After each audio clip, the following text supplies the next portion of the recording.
Hey, good morning, you guys. It's Lita. How are you? I always say good morning because it's good morning here. It's 11 o'clock here, but it could be later where you guys are. So I'm not sure where you guys are from, but that's a great way for us to start. Let me know where you guys are from. I'm curious if we have more people on the West Coast, Central, East Coast. It is curious. I find that very curious to find out where people are from. So please tell me where you're from. Say hi so I know you're here, so I'm not talking to myself. It's always good to know. I'm going to take a little swig. This is my coffee mug for today. It's one of my favorites. I really, really like it. However, I did not look at the instructions. You know, when you buy a mug, you should always look on the bottom where it gives you those little directions. And this one is not dishwasher safe. That's a fail in my mind. So I didn't realize that when I first got it. I mean, if it can't go in the washer and pretty much the dryer and the dishwasher and microwave, then I get kind of frustrated. But anyways, so I used it a couple of times and I noticed that the O on the hello came off and I was like, what? And so then I actually read the instructions and now I see that it has to be like hand washed. Boo. Anyways, I still like it. I still like the mug, but that is a little bit of a boo. Okay, so I'm going to go in here and just see if I can find you guys because a couple people said hi, but I can't see who it is. So I need my handy iPad to be able to see that. So hopefully it's not going to do. Yes. Oh, my sister's here. Hi, Lori. How are you? I know Lori had a little procedure on her wrist today, which went really, really good. I myself have had that done, carpal tunnel. It is the best thing ever. I highly recommend it for anybody that has carpal tunnel issues. It's actually life-changing.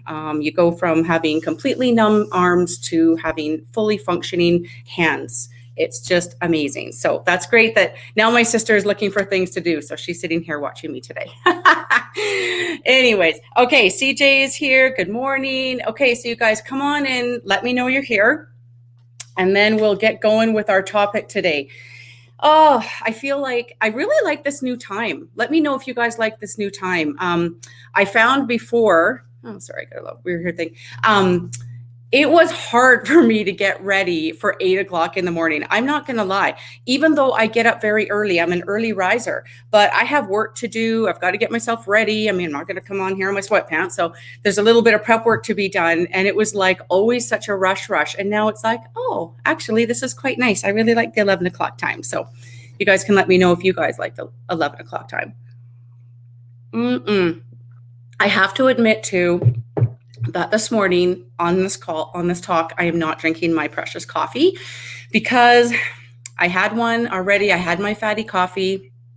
Right now I'm doing my alternate fasting days and I have it very set of what I have. And I mean, if I really felt like I needed another fatty coffee, I definitely would, but I don't feel like I need it. I feel like and Sydney's trying to call me. Yeah, sorry. I'm like I'm going to deny her.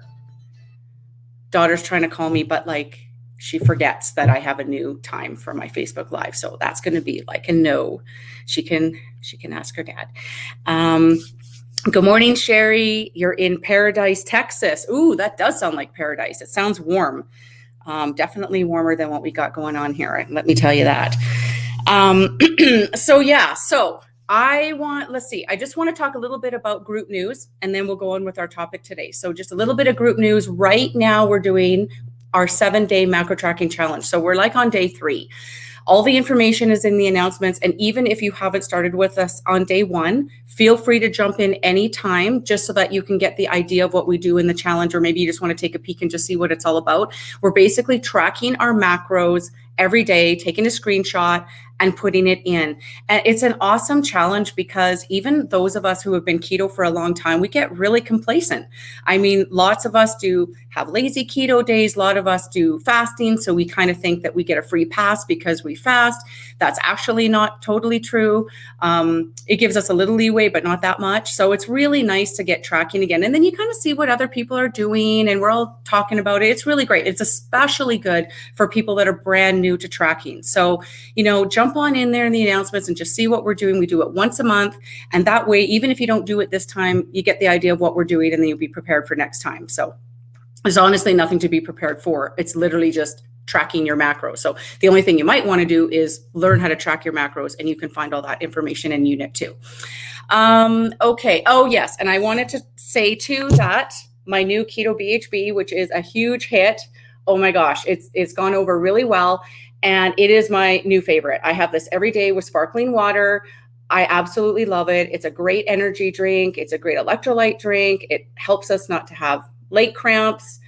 It's great when you're fasting, not fasting. I literally have 1 to 2 every day. So just want to let you know that this still has a $10 off coupon because we just launched it a few weeks ago. And so that great deal is still there. And you can find the post on that in the announcements as well. Good morning, Jan. I'm so glad you're here.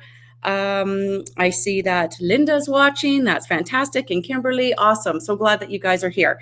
Okay, anything else in the group news? Just a reminder, please always look in the announcements. I try my best to keep posting in the group, but darn Facebook, sometimes it doesn't show everything. So make sure you look in the announcements so that you can see what is happening in the group. Way at the bottom, because it was the first thing I ever posted in the announcements, is our monthly, like it's kind of like our month ahead. So you can kind of get an overview of what's happening for the month. And then every time I post something new and pin it in announcements, it goes on top. So you have to go down to the bottom to see that. But anyways, it's always there and it changes at my whim. So keep that in mind. I change it all the time. Good morning, Kimberly. Now she officially said good morning. Okay, so I'm going to take another little drink here and then we're going to get back into it because today we're going to be talking about carnivore, ketovore, and high protein keto. It's kind of an interesting topic. I found it really interesting doing some research on this. But first, of course, as usual, I want to point out that I am not a doctor. I just love to share anything about the health and wellness space, talk about what the keto experts are talking about there. But I myself am not a doctor or a health practitioner. I'm just super passionate about it. And I just like to bring you these topics so that we can discuss it together. And then you can decide for yourself if these are things that you want to do or not do.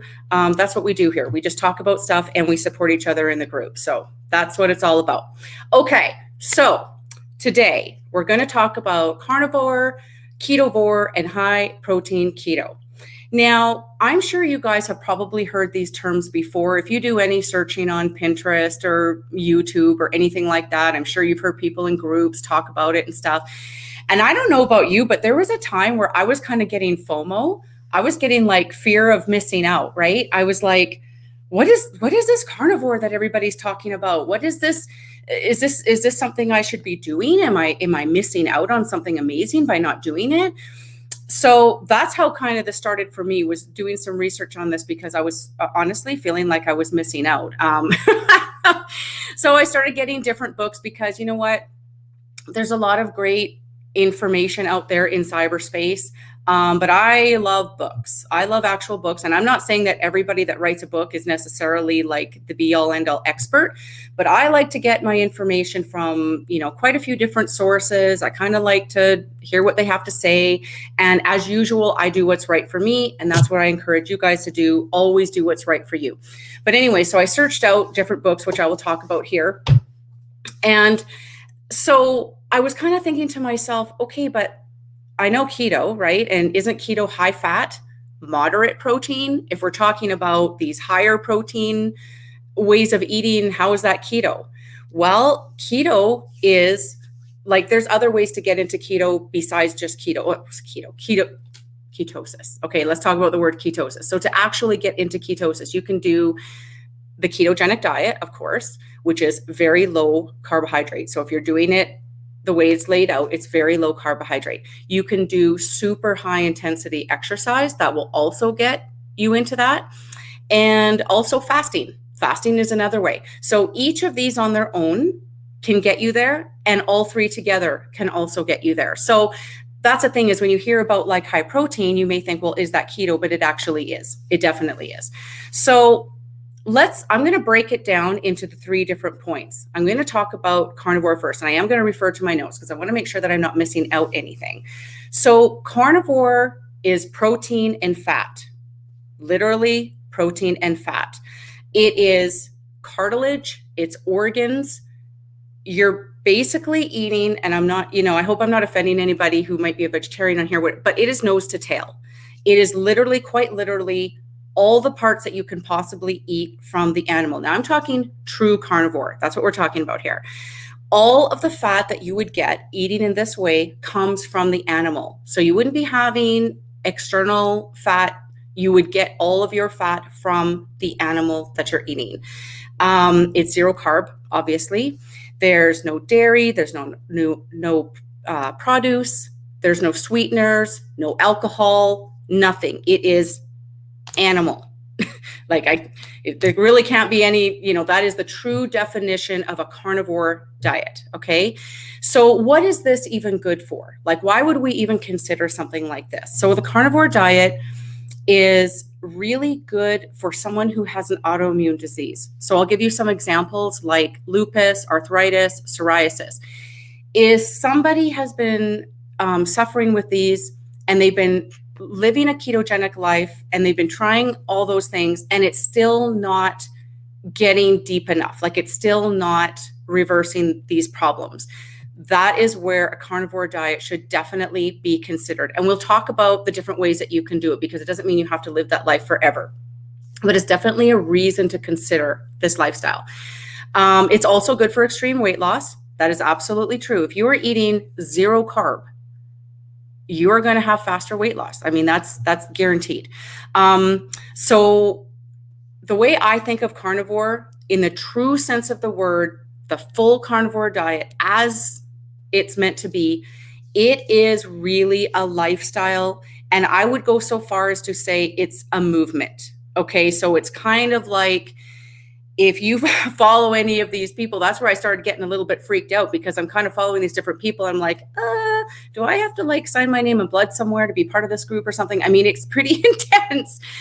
Some of these groups, they're very, very opinionated on how you should do it. And I'm saying in the true sense of the word carnivore. I mean, if that's what you want to be part of.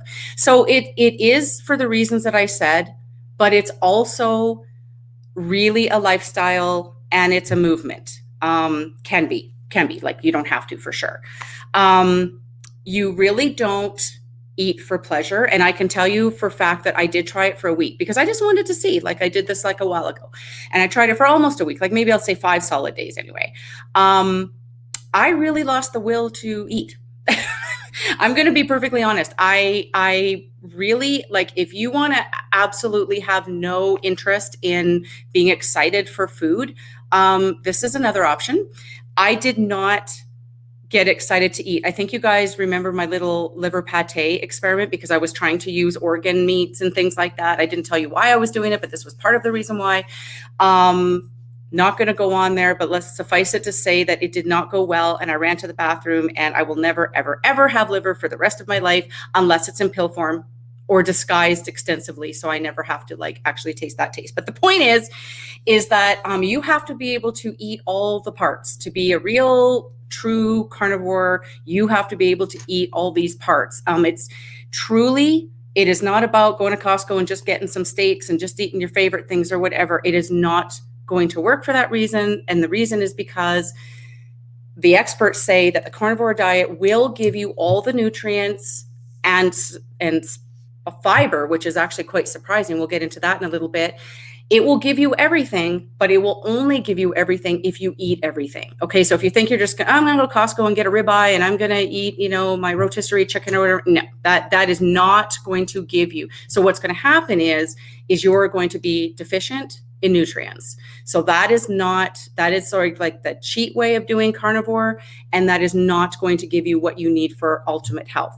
So I want to talk about a couple of books. These are the books that I did my research because I do respect these doctors highly, and I wanted to kind of see what they said. So the number one, I would say the absolute number one guru when it comes to carnivore specifically is Paul Saladino, Dr. Paul Saladino. So this is what his book looks like, and I will put the link in later, but that is what his book is. He was probably the most out there when it comes. There's other ones for sure, but I would say that he's like, he does a lot of research. He does like a ton of research. And so if you're really interested in learning all the details about it, this book I highly recommend. There's a lot. It's a lot to read, but I'm going to read you this one part just to kind of explain what I was saying about this kind of being a movement. So he says in here, at its core, the carnivore diet is a nose-to-tail way of eating. It's a movement about remembering the ways our ancestors lived. So it is about health, but like I said, it is kind of about a movement too. I'm kind of more talking about the reasons why you might want to consider this for your health if you have specific health reasons.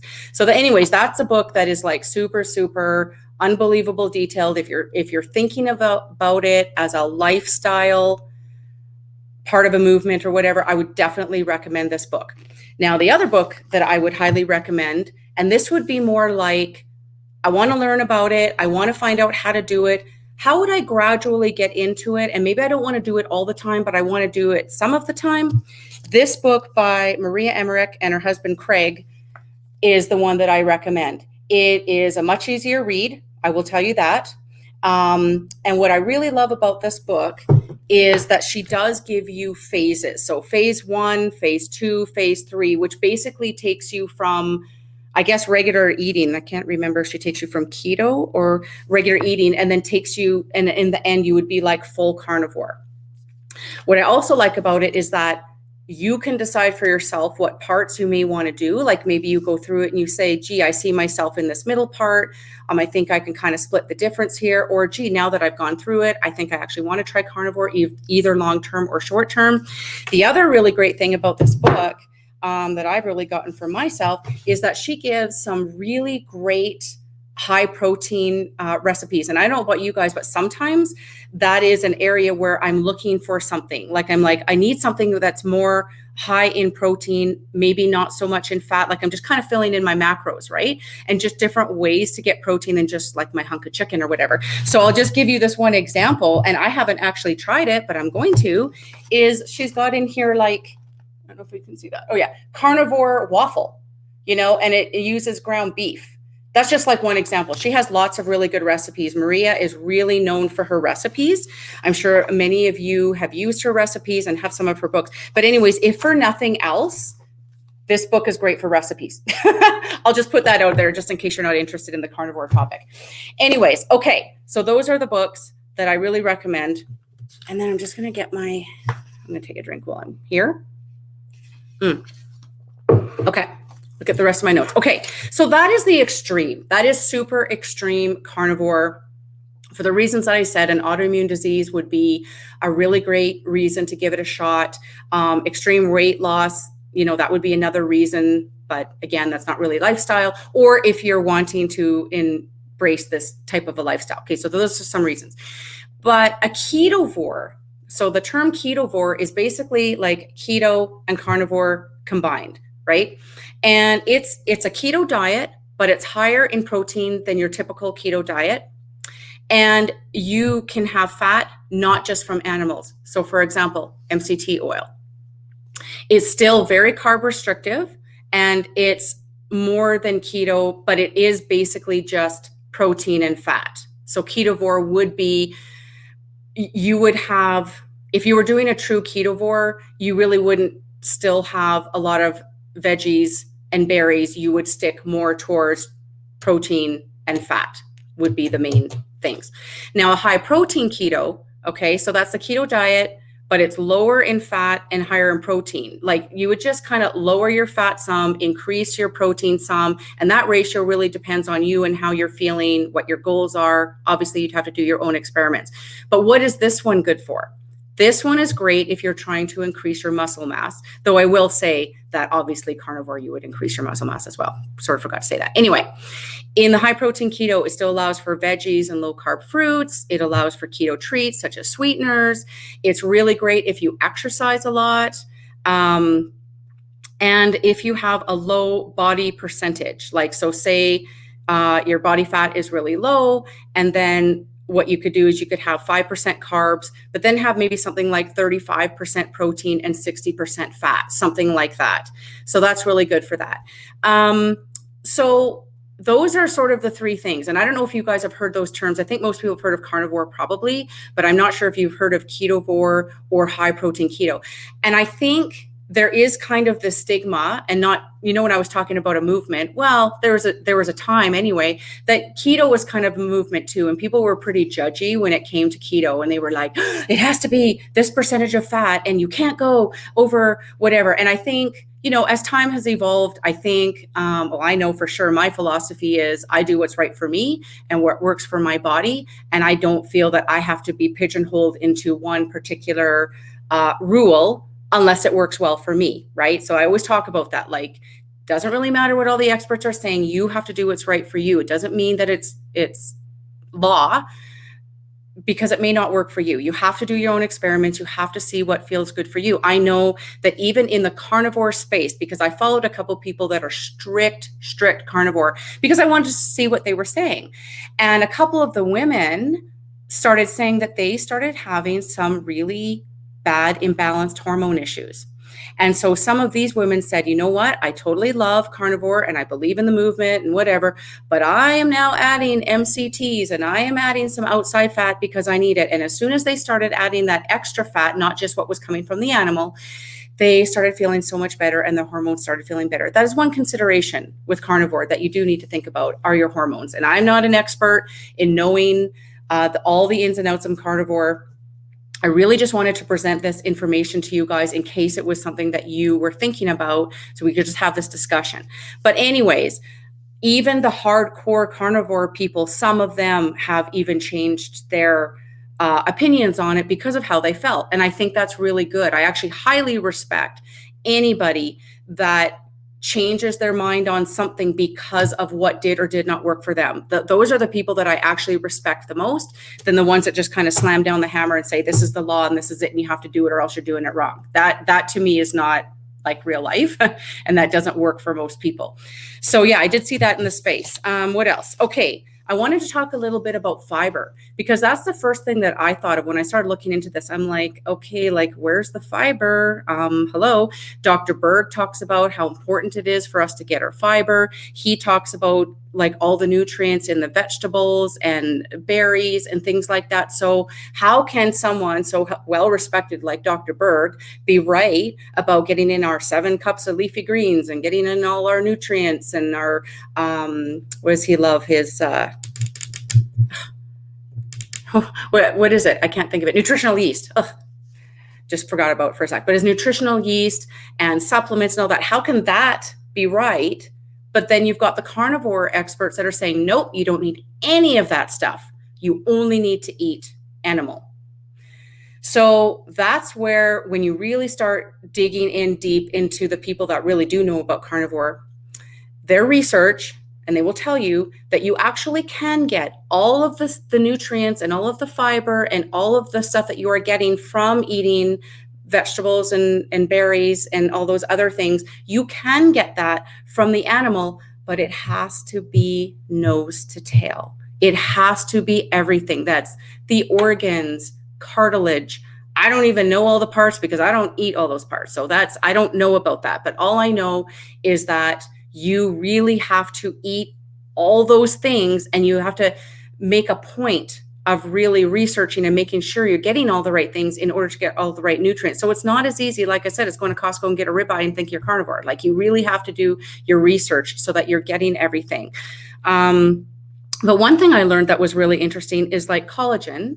Okay, so collagen, whether we take the collagen like in powder, like in our coffee or whatever, or you're eating like the cartilage and you're getting that, or you're making your homemade bone broth with the bones and you're getting the cartilage. All the different ways that we get cartilage is actually a prebiotic.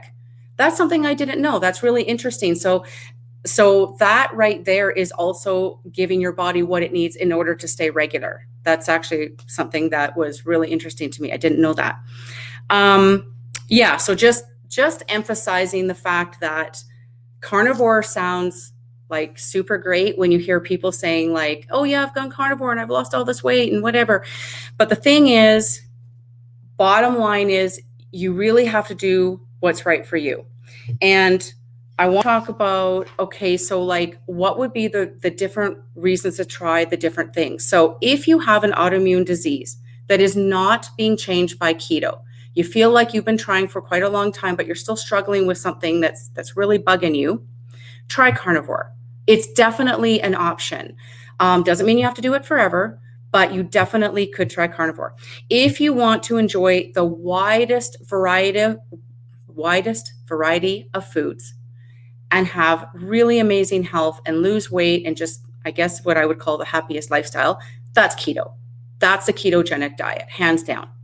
If you do high intensity exercise, like really hardcore, or you have low muscle mass, try the high protein keto. And I will say that even on a normal ketogenic diet, there's nothing wrong with tweaking your macros. I always say recommend like 4 to 6 weeks in your usual typical keto, what the app gives you, that kind of a thing, definitely starting off that way. But then after a while, it's okay to kind of tweak a little bit. Like I've lowered my fat a little bit and increased my protein a little bit. I'm trying to build up muscle and I'm feeling really good. And I'm finding I'm still in ketosis. Everything's working out good. So I've tweaked my macros just a wee bit that way. I'm still considered high fat, absolutely. But what I'm saying is compared to like the standard, what the app would give me, I have kind of manually changed that myself. Don't be afraid of that. Once you've, kind of been doing this for, like I said, 4 to 6 weeks, got your groove or whatever, it's okay to do that. But anyway, the carnivore, you can do it, like I said, you can do it like a movement, you can do it like a lifestyle, but you don't have to. You absolutely don't have to. At first, when I was doing the research, I was kind of getting like a panic attack. Like I thought it was an all or nothing thing. What I was first researching, this was quite a while ago. Keep in mind, a lot has come out recently that is different than what came out like a few years ago. But when I first looked into it, it kind of seemed like it was all or nothing. Either you're 100% in or you're not, is what it kind of seemed like at the time. So you can look at it like a fast. You could look at it like, you know what? I'm going to do this for 7 days, once a month. I'm going to do it maybe every second day during the week. Not a bad idea to mix things up whatsoever. You absolutely could do that and just see how you feel. You could do it, a couple days a week. You can, however it works for you, you could totally incorporate that into your lifestyle. Just like when we talk about fasting, whether fasting is for you or not for you, it's not like people say, well, I'm going to fast every single day for the rest of my life and this is my lifestyle. When I say fast, I mean like not eating at all, like a whole day, right? Nobody does that. You don't live your life like that. It's like it ebbs and flows. You add it to your life. Sometimes you do a little, sometimes you do a lot, and you could look at it like this totally. Or like I said, you could kind of split the difference and you could look at Ketovore or high protein keto, and you could kind of do it like that as well. These are just options. But like I said, this book, I really, really do love it because if nothing else, it gives you some really great protein recipes. Like I'm looking back here going, wow, like carnivore gummies. And it's not just meat. That's the other thing is like I find with a lot of these carnivore people, they really just like to talk about meat. Here's your hunk of meat and here's your whatever, but there's actually other ways. I guess it's the gelatin and things like that you can do. Anyways, I find that book really interesting if you guys want to try it. So let me see if I can bring this on home here, if there's anything I'm missing. Oh yes. Okay. Sorry about my little notes here, but I'm always worried I'm going to forget something. And then afterwards I go, darn it, I forgot to talk about that one thing. Okay. So like everything that we talk about in here, the bottom line is you have to do what works for you. Oh, and by the way, if you guys have any questions or anything, I'll go back in here and read anything that you say right after I finish my little thing. If I just wanted to give you the info, I just wanted to put it out there. And especially for people that are new to keto, things can get very confusing because I know it's very natural to go look in cyberspace and to see what's out there. And you're hearing things like fasting and carnivore and it's like, but I thought I was doing keto. What the heck? Stick with keto. Just stick with keto. Don't worry about these other things. This is a topic I wanted to bring up because it's talked about a lot out there. And just so people understand, it is literally nothing you ever have to do. Ever. You never have to do it. Just like fasting, you never have to do it if you don't want to. But these are things that I find that a lot of people that are in keto will naturally gravitate towards, and they might show some interest in it, whether it becomes a full-time thing or whether it's just a part-time thing or once in a while, but they will be interested in it enough to do some research. And so that's why I want to bring this up. To me, the happiness factor is always number one. I want a sustainable lifestyle. I want something that I can do and feel happy with my life. I have been on enough crappy diets to last me a lifetime. I'm never doing it again, and I'm sure you guys have too. And I don't want anything that's so restrictive that it doesn't help me to have the happiest life that I can have. So I'll just say, I don't want to, sway you anyway, but I will say for me, like, I will never be carnivore. Like, that's never going to happen. I can never eat nose to tail like that. I do enjoy my food. I do enjoy, I know we're supposed to, eat to live, not live to eat. And I totally get that.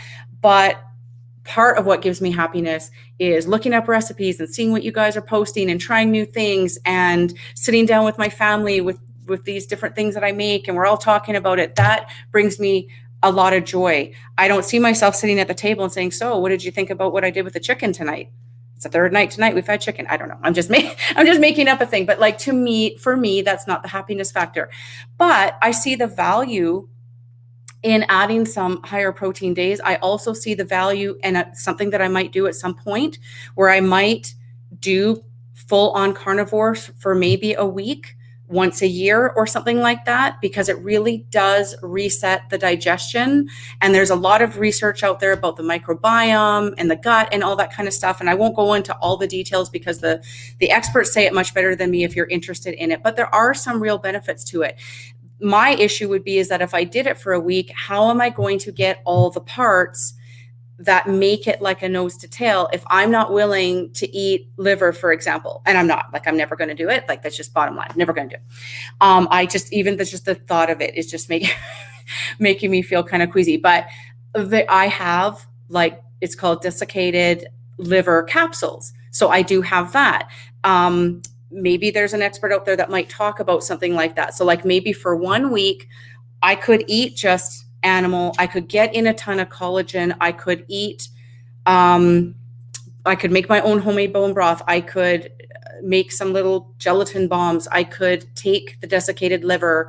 Maybe there's ways around it, but if I'm only doing it for a week, I feel pretty good. Like, I'm not going to be, damaging anything if I'm not eating my veggies and fruit or whatever for 1 week, that it's going to be that bad. But that's the point I'm trying to make, is like, I could never do it for longer than that because there's no way I would get all my nutrients from it like that.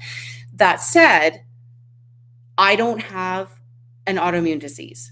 I do not have a severe problem like that. If I had something that was big in my life, I would suck it up. And I would do it. Like, I would absolutely do that. If that could change the course of my life and my health, I would do it. But I don't have those problems, and I don't feel like I need to be that strict for that. But some of you may. There might be somebody watching this right now that does have something like that. And it is definitely a consideration for that. Even if you only did it for an X amount of time until you got it under control, and then maybe going back to a ketogenic diet, you would still be okay with that. That would have to be something that you would have to gauge on your own. Okay, so Jan says, I get joy from cooking, even if it's just for me. When I make a visually beautiful meal, it is satisfying. Yeah, exactly. It really is, isn't it? And it's so fun. It gives you something to do. I know Jan, she does enjoy intermittent fasting just like I do. And so in the times when I'm not eating and you're looking for something to do, I get a real kick out of going through my recipe books and going through the stuff that you guys post or whatever, and just getting really great ideas so that I'm ready, so that when I am having my meal, I know what I'm going to have. And that brings me some joy too. It's almost like, I know it's weird, but like when I'm fasting, I love watching cooking shows. I love reading recipe books. It does not make me hungry. It just makes me excited for when it is my time to eat. So I know it sounds kind of weird. Beth, how do you cook kidneys? Boil. Oh, did someone else ask about kidneys? Boil the piss out of it. Farmer joke. Oh, okay. That's funny. I don't know about that because I have never cooked a kidney. So I don't know about that. Yeah. Snout and tongue. I'll pass. Yeah. I know. Yeah, and Kate said nutritional yeast is a staple in our house. Yes, me too. I literally add it to everything that I can. The fam doesn't even know about it. Shh, don't tell them. And I add it to everything. But like I was saying, if you are strict carnivore, you would not be adding that. If you are strict movement carnivore, you are only eating the animal. That is it. That's why there's all these shades of gray that you can just, decide. Let's see. Sonia says, yeah, that will not work for me. Kim said, haha, I do remember. Yeah, and I know that there's some people in the group that have said, because I brought it up in the group before, that have said that they are carnivore. And I don't know what they meant by that because we didn't go into really, big details. I don't know if they mean like 100% carnivore exactly as it's written in Paul's book, or if it's more like mostly carnivore, very little carbs and things like that. And that's fine. Like, I don't care. I don't care about putting labels on people. They can do whatever they want and they can call it whatever they want, and whatever works for them is great. But like I said, the true definition is nose to tail, and that is it. I honestly, when I tried it, I wasn't even excited to eat. The meal would come and I'd go, okay. I really wasn't excited. So I guess there's that. If somebody has a problem with being too excited about food, I guarantee you, if you eat that way for a few days, you will lose your excitement for eating. That's how I found it. Anyways, maybe that's just me. Okay, Kim, I grew up eating tongue as a child and found out in BC you can't find one to buy. Oh, tongue. You know what? I actually have seen that in the store. I cannot remember, Kim, where I saw it, but it probably wasn't in your mainstream store. It certainly wasn't Costco or anything like that. I think you would have to go to like a butcher. And I go to a butcher and I get my grass-fed pasture-raised meat there. I get stuff from Costco too. I'm just saying there's certain cuts that I really like to go. And I really like how they cut things and they can do stuff, individual for how you like it. And I'm pretty sure I saw tongue there. So I think you could go to any butcher and even just say, hey, next time you got a tongue coming through here, can you save it for me? I don't know. I couldn't do it. I honestly, if I was on a desert island and that was the only thing I could have, trust me, I would let fasting run the clock before I would go like eating tongue or something like that. So I would go as long and hard as I could fasting before I'd have to eat that. But I guess eventually I probably would. Kimberly says, always watch recipe videos when fasting. I thought I was the only one. Oh no, Kim, you are not the only one. I do that all the time. And truthfully, not even like, okay, what keto shows are there out there? In fact, if you know of any, tell me. I don't know of any cooking keto shows out there. I sure wish there was. I haven't seen any, but I will just watch like Barefoot Contessa. I love her. Valerie Bertinelli. I know they're not keto and there's no way that I'm going to make whatever, but I'll get a really great idea. Like they'll do something and I'll say, hey, wait a minute, I could totally ketofy that. Or that just gave me the idea of that as my main. And then I'm going to put something else with it or whatever. But I love their enthusiasm for food.